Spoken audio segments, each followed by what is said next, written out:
Quick and easy tutorial today. I'm actually going to show you how to attach a sign to a grapevine wreath. Now, we all know that there's all kinds of different signs that we could choose from. Of course, the easiest one to do would just be a flat back sign that's rather thick. I can show you the thickness on this one. This red one that I was going to use as an example, you notice it's thicker, but it has a back all the way around. Or you could have a sign, something like this, that's extremely lightweight, and you've got to try to figure ahead of time where you're going to lay it on your wreath so that you could figure out how to best secure it.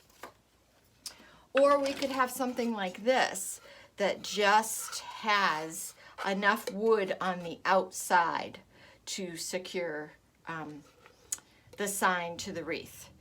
So let's get started. I am going to show you this red one here just because it's nice and bright, and I think you'll be able to really see what I'm doing on the back of that. What we're going to need for supplies: we're going to need a staple gun, we're going to need some wire cutters, pliers, and I've chosen 3 pipe cleaners, and the reason for that is because I think I'm going to have this. I could do all 4 corners, but just for the sake of the video, I will probably just do 2 or 3, just so that I can give you an idea of the process. So we're going to go through wood signs and how to attach those, and then I'm just going to touch upon metal signs because, of course, you can't use a staple gun with metal signs.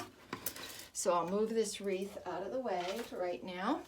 Flip over the back of our sign. Bring that right into focus. What I typically always do, I'm not going to take the time to do it now, but I would pull all of these labels off, because if someone puts this on their door, you don't want that showing.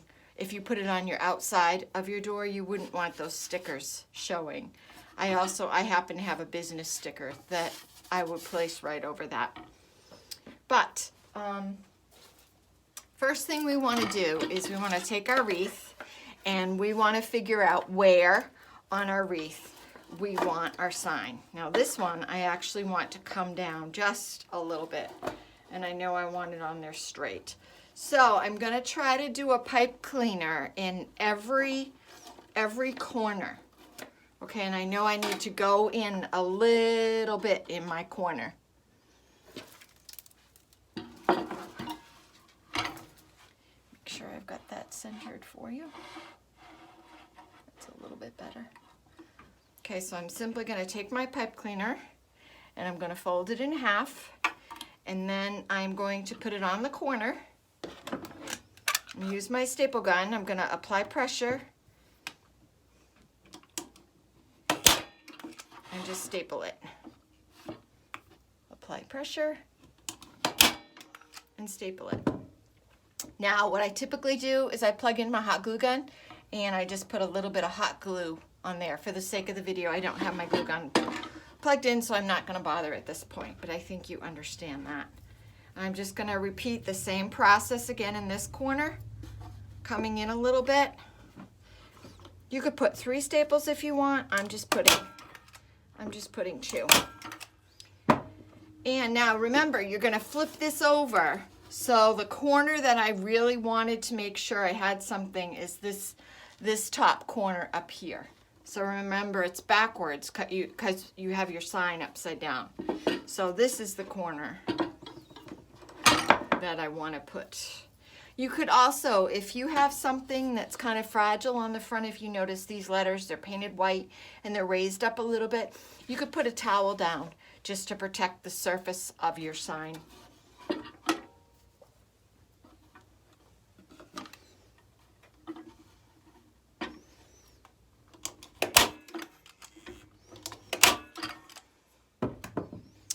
just going to get my wreath.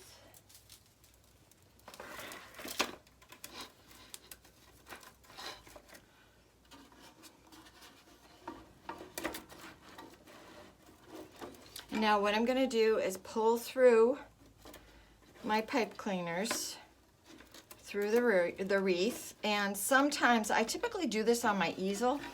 I just think it's easier if the wreath is up off the flat back. I think it's easier to pull things through, but again, just for the sake of the video, I'm doing this here. And then if I flip it over and I need to feed it through, which I'll show you here. Flip it over. And let's say that the pipe cleaner doesn't come through. That's when I simply use my pliers to help get the pipe cleaner through.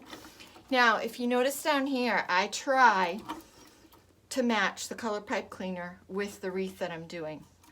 If I was doing this on an evergreen Christmas wreath, then I would use a dark green pipe cleaner just to hide it. Evergreen wreaths are a whole nother story because you can actually just use the pine branches themselves as pipe cleaners to twist it. But here, I don't just want to twist it just on this branch itself. I want to make sure that it's really in here nice and tight.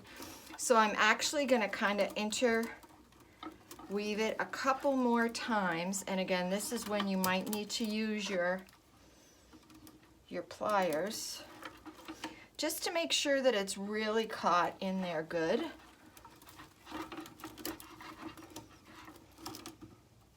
Because nothing's worse than if the sign was to come off. So I'm putting it underneath a few, pulling it nice and taut, and then I'm going to do the same with this one. I'm going to put it down underneath, catch it,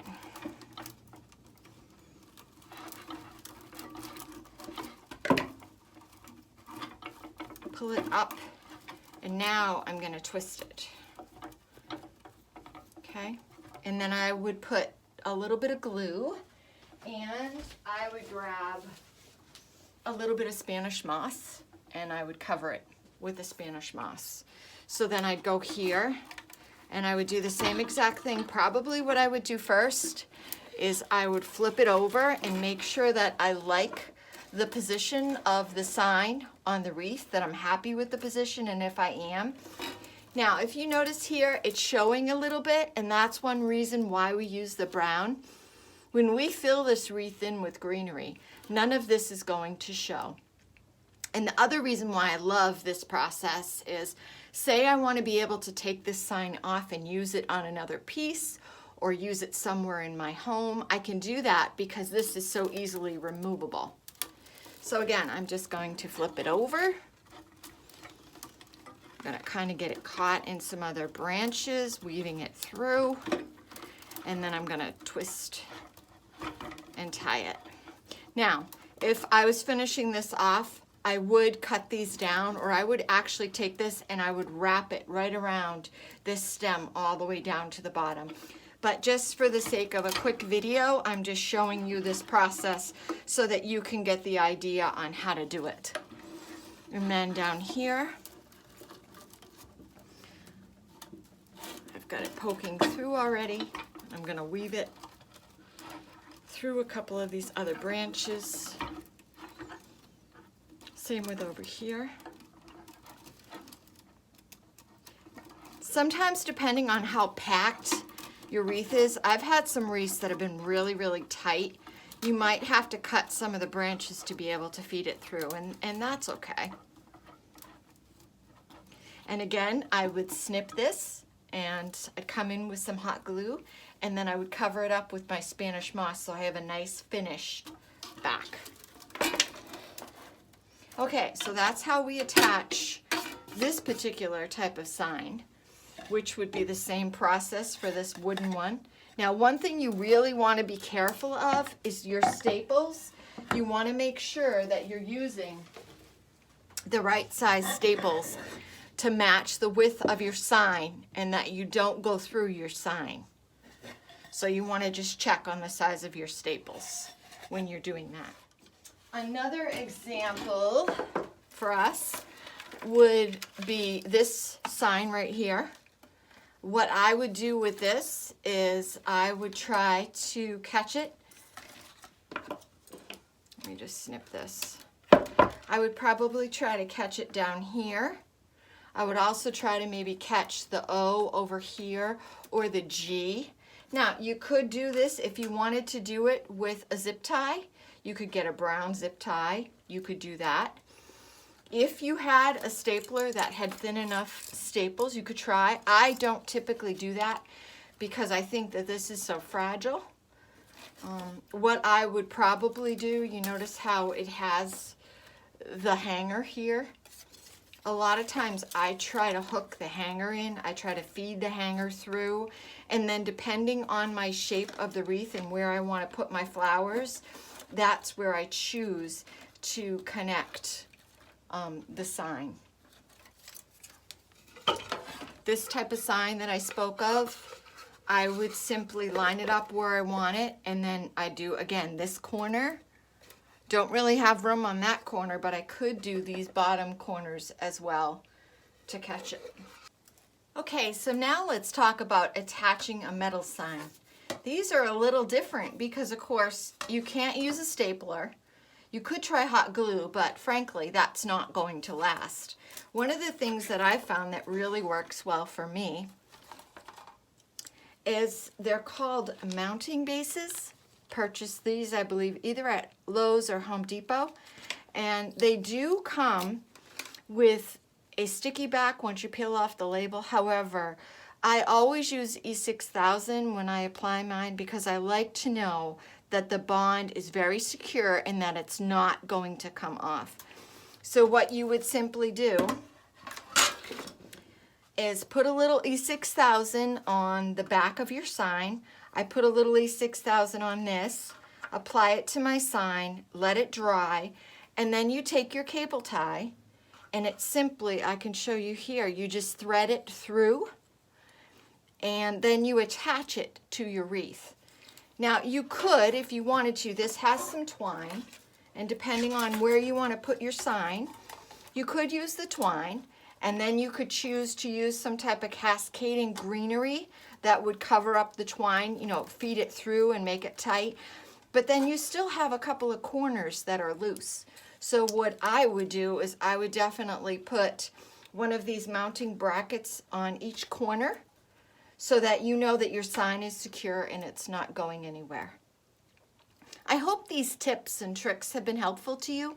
If you haven't subscribed to our channel yet, go ahead and hit that subscribe button along with the bell so that you won't miss any of the content that we have to share with you. Thanks for watching. Let's get creative together.